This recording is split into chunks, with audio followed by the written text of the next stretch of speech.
ময়মনসিংহের ত্রিশালের মুখ্যপুর ইউনিয়নের কৈতরবাড়ি খলাবাড়ি গ্রামের বিদেশ ফেরত রফিকুল ইসলাম ননি ফল চাষ করে বেশ সফল হয়েছেন। প্রবাস থেকে ফিরে এসে প্রথমে কমলা ও খেজুর বাগান করেছিলেন, কিন্তু তাতে তিনি সফল হতে পারেননি। এরপর তিনি ঔষধি বাগান করার সিদ্ধান্ত নেন এবং প্রায় ৫ একর জমিতে গড়ে তোলেন ননি ফলের বাগান। বর্তমানে রফিকুল ইসলামের বাগানে ৩০০ ননি ফলের গাছ রয়েছে, যার প্রত্যেকটিতে ফল ধরেছে। ননি ফল সাধারণত ক্যান্সার প্রতিরোধক এবং আরও অনেক রোগের চিকিৎসায় ব্যবহৃত হয় বলে পরিচিত। দেশ বিদেশে এই ফলের ব্যাপক চাহিদা রয়েছে, পাশাপাশি দামও ভালো পাওয়া যায়। রফিকুল ইসলামের এই উদ্যোগ স্থানীয়দের মধ্যে ব্যাপক সাড়া ফেলেছে। অনেকেই তার বাগান থেকে ননি ফল ও চারা সংগ্রহ করছেন। এছাড়াও ঢাকার বিভিন্ন ঔষধ কোম্পানি তার কাছ থেকে ফল সংগ্রহ করে থাকেন। এছাড়াও হতদরিদ্র মানুষকে বিনামূল্যে দিচ্ছেন এই ঔষধি গাছের ফল।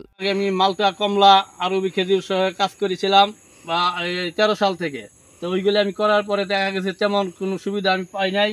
যখন আমি এই ওষুধি গাছের মধ্যে ঢুকছি এবং ওষুধি গাছ এইগুলি লাগাচ্ছি, এখানে মানুষের উপকার হচ্ছে এবং ওষুধ খাচ্ছে। কৃষি বিভাগের পক্ষ থেকে নিয়মিত বাগানের খোঁজখবর নেয়ার পাশাপাশি সরকারিভাবে পরামর্শ ও সহযোগিতার কথা জানালেন ত্রিশাল উপজেলা কৃষি কর্মকর্তা। আমার উপসহকারী কৃষি কর্মকর্তা যিনি আছেন, উনি প্রায় সময় যান এবং ওনাকে পরামর্শ দিয়ে থাকেন।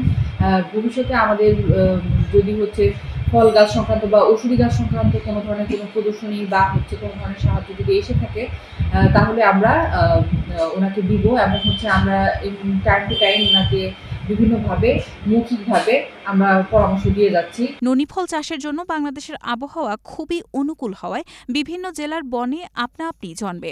সরকারি সহায়তা পেলে ব্যাপক পরিসরে এই ঔষধি ফলটি চাষ করতে চান রফিকুল ইসলাম।